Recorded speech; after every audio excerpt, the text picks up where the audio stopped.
Hey there, in this video I'm going to show you how to do the alternating cable cast on. This is a great cast on for 1x1 ribbing, whether that be twisted or regular 1x1 ribbing, and it creates a really nice professional rolled edge that blends between the right side and the wrong side beautifully. It's also very easy to do. It mimics the motions of knitting.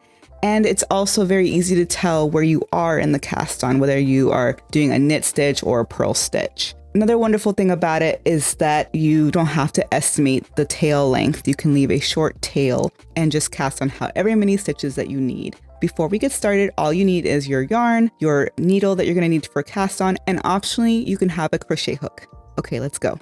We're going to begin as many cast-ons do, and that is with a slip knot.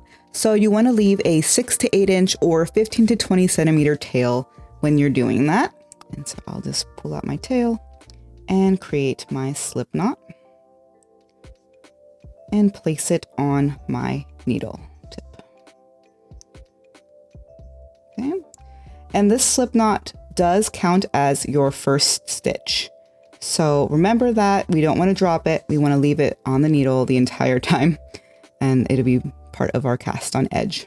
All right, now that we have our slip knot, we're going to do a setup step, and that is knitting into the stitch as you normally would, drawing up the loop. And then instead of removing it off the left needle, we're going to leave it right there, take the left needle, bring it around the front of that stitch we just created, and slip it to the left needle from right to left. Again, you see I'm taking my left needle and not slipping it from left to right. I'm taking my left needle tip and going to the right side of that leg and slipping it that way. And that is my second stitch. That is essentially a purl and a knit. And you'll see this a little clearer as we get into the cast on.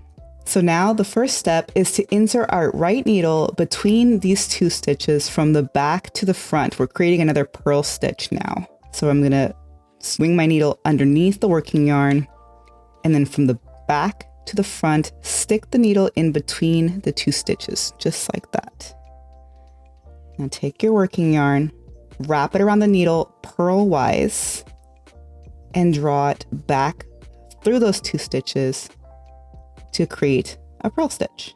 Again, we're slipping the stitch from the right needle to the left needle, from the right to the left. So I'm taking my left needle, going to the right of that stitch we just created, and slip it to the left needle from right to left. Remove that right needle.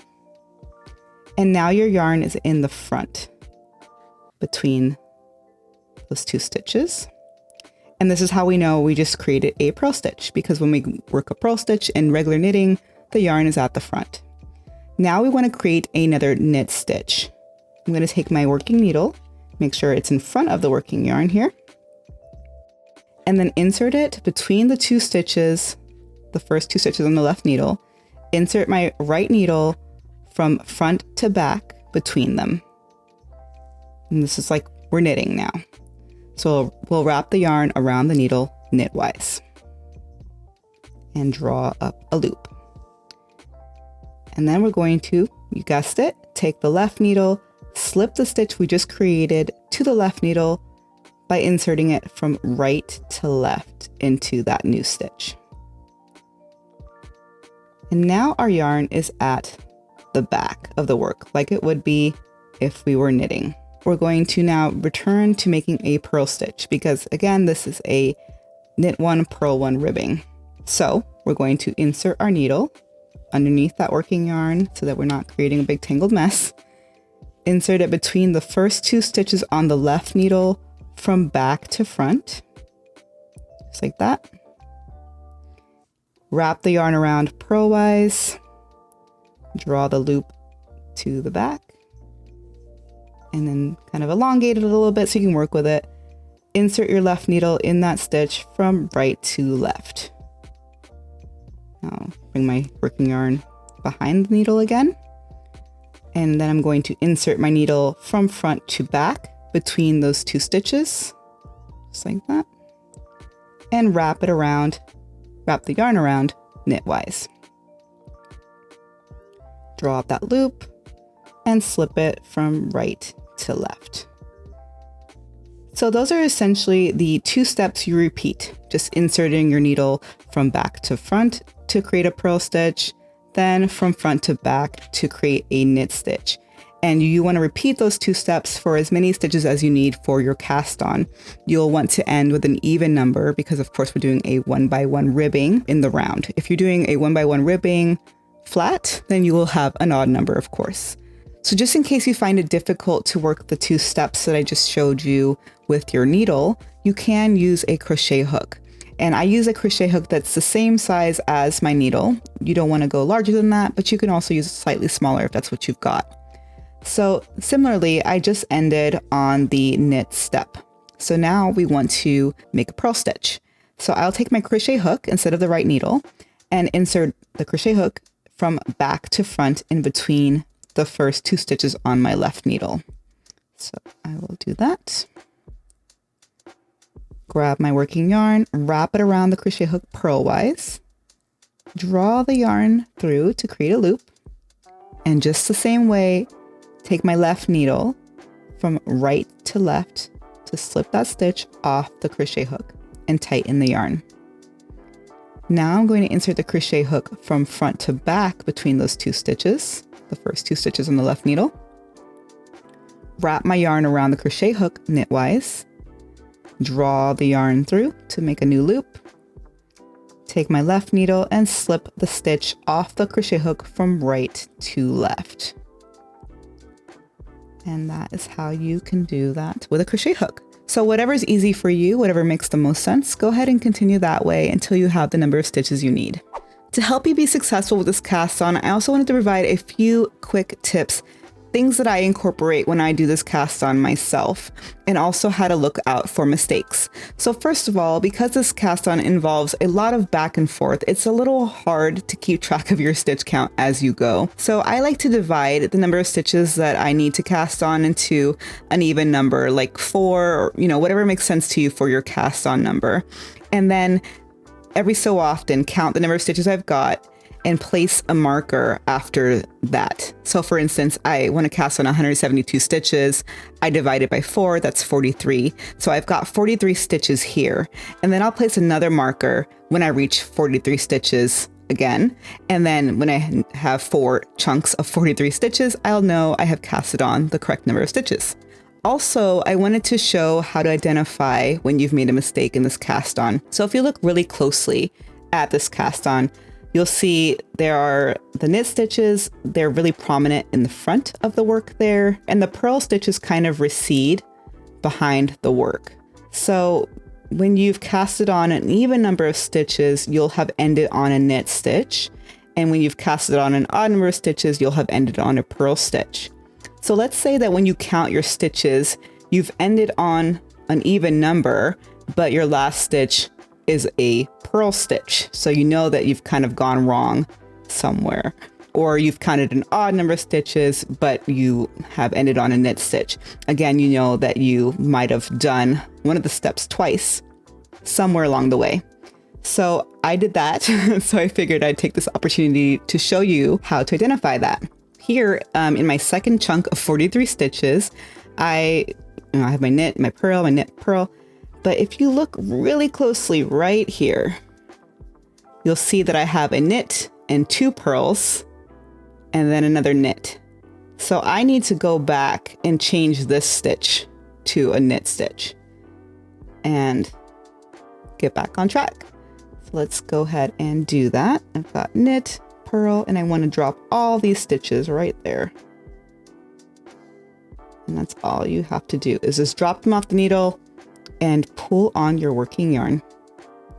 And then you'll be back on track. And I've got a sticky mohair here, so anyway, when you've completed your cast on, you want to keep the needle holding the stitches in your left hand and not join for working in the round just yet, if that's what you're doing. We're going to first work a setup row, regardless of if we're working in the round or flat. The way you work your setup round will depend on the type of rib that you're working. So for example, if you're just doing knit 1, purl 1 rib, you will just knit 1, purl 1 across your row. I'll be doing a twisted rib, so I will be doing knit 1 through the back loop, purl 1 across the row. And again, if you had an even number of stitches, your first stitch will be a knit stitch. And if you had an odd number of stitches, your first stitch will be a purl stitch. So bear that in mind as well. So go ahead and finish your setup row, however you need to work it.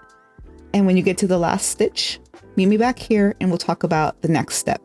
Now I've completed the setup row and the stitches are now in my right hand.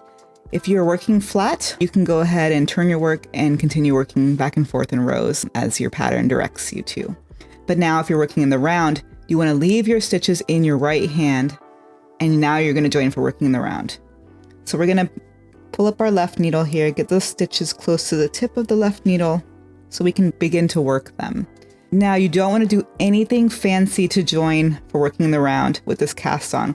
It's going to leave a little gap, which you'll see here in a few minutes, but we're going to fix that at the very end in the finishing or after you've had a little bit of fabric to be able to work with.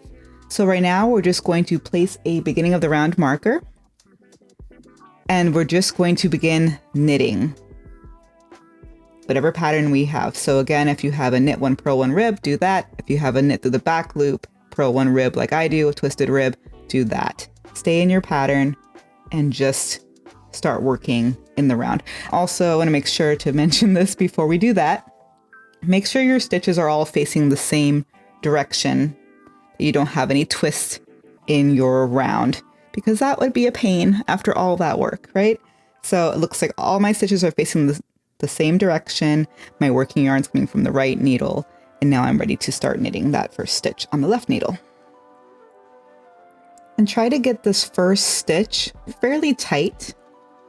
Because again, like I said, you're going to have a gap right here between the first and the last stitch, but we'll fix that at the very end or in the next step that I'll show you in this video. So again, just keep those first couple stitches a little more snug and then proceed across your round as usual. So that's how that looks after the first few stitches. It's got a little bit of a jog. Don't let that scare you. It'll be all good, but we'll fix it. We'll use the tail to actually close this gap nice and invisibly.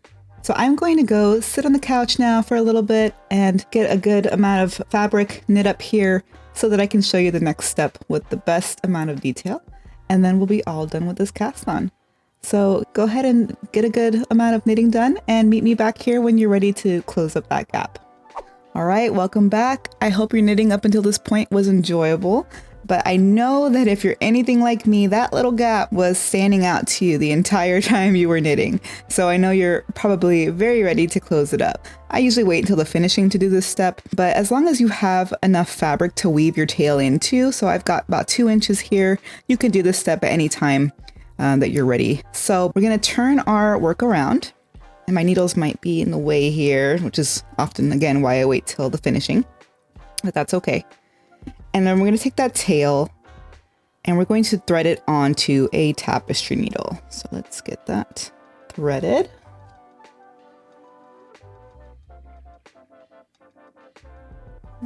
There, okay. And now we're going to locate the corner of the beginning of the cast on, which is right there. So we've got our tail on the left side here. We've got that little corner. And what you're going to see is a purl bump at the base of a V stitch right there. So we're going to take our tapestry needle and go from the bottom up under that purl bump, just like this. All right. And pull it through and give it a nice little tug. Start to see it's closing up already. But we won't stop there. We're going to now take the thread or the tapestry needle and go back to the left. So we're going to turn the work slightly. And now we're going to look for the V, the base of the V on this side. And that's going to be this strand right here. We're going to go from the bottom up underneath that strand. And take our tapestry needle and pull it through. And once again, give that a nice little tug. And you can kind of see now the edge looks continuous. My first stitch is a little larger there. I don't know what happened there, but Now we can kind of give that a nice tug, tension it the way that we need it to be tensioned. So that looks really good. And now we're going to weave in our end. And I like to do that along the right leg of a column of knit stitches. So again, I've inserted my tapestry needle right here already. So I'm going to now follow this leg of the V, put my tapestry needle here, thread it through, and just kind of follow that column. So again, just that's the leg there I want to follow it, go in here, pull it through, and just kind of keep going up. I'll just do that for most of the length of my ribbing, just so I know that my end is very secure and my gap is not going to open up on me at the base.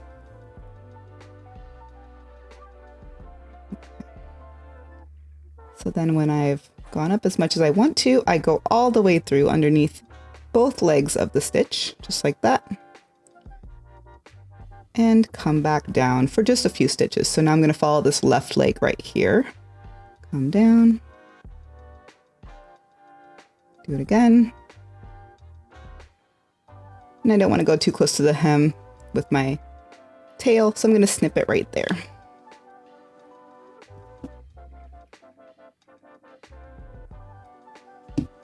All right, so let's take a closer look.